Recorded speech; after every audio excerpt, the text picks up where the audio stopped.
Secangkir pengharapan untuk mengawali hari ini. Renungan pagi tanggal 17 Januari, Charles Fitch yang bersemangat.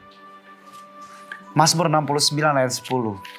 Sebab cinta untuk rumahmu menghanguskan aku. Pada tahun 1838, salinan dari terbitan ajaran Miller tentang kedatangan kedua jatuh ke tangan Charles Fitch, seorang pendeta Presbyterian dan aktivis anti perbudakan yang cukup terkemuka.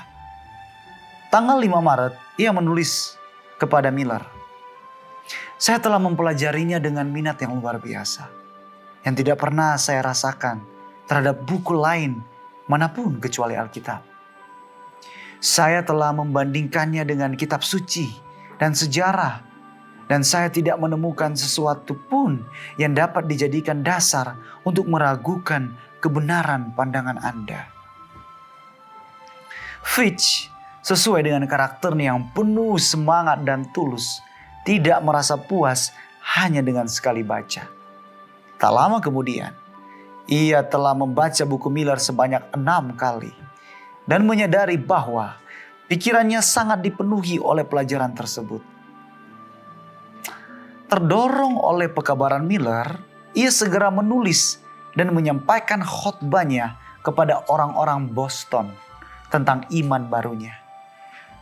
Setelah menyampaikan 2 khotbah pertamanya tentang pandangan Miller pada tanggal 4 Maret, keesokan harinya ia dengan gembira menulis kepada Miller dengan menyatakan bahwa ia ingin menjadi penjaga yang berseru dan ingin membunyikan trompet. Sebagai langkah besar dalam menjalankan perannya dengan setia, Fitch menyatakan kepada Miller bahwa keesokan harinya, 6 Maret, ia dijadwalkan untuk membaca sebuah makalah tentang doktrin kedatangan Yesus kedua kali di hadapan Asosiasi Pendeta Boston. Namun terkadang semangat melebihi pengetahuan dan kebijaksanaan. Demikianlah yang terjadi pada Charles Fitch pada 6 Maret 1838. Pengkhotbah yang bersemangat itu, yang hampir tidak memiliki waktu untuk meneliti doktrin itu sendiri, merasa terintimidasi sekaligus terkejut oleh tanggapan yang diterimanya. Bagi rekan-rekan sesama pendeta, itu adalah omong kosong. Banyak yang menertawakan topik itu, kenang Fitch. Dan saya tidak dapat menahan perasaan bahwa saya merasa sebagai orang bodoh. Setelah itu ia berhenti berkhotbah tentang kedatangan Tuhan yang sudah dekat. Seperti yang kemudian ia sampaikan, rasa takut kepada manusia membawa saya ke dalam jerat. Namun hal itu tidak berlangsung lama. Pada tahun 1841 ia mempelajari kembali Alkitab tentang topik tersebut. Ia kemudian menjadi salah satu pendukung yang paling menonjol dari gerakan tersebut. Ia menjadi satu-satunya pengkhotbah terkemuka di antara pengikut Miller yang tidak mengalami kekecewaan pada Oktober 1844.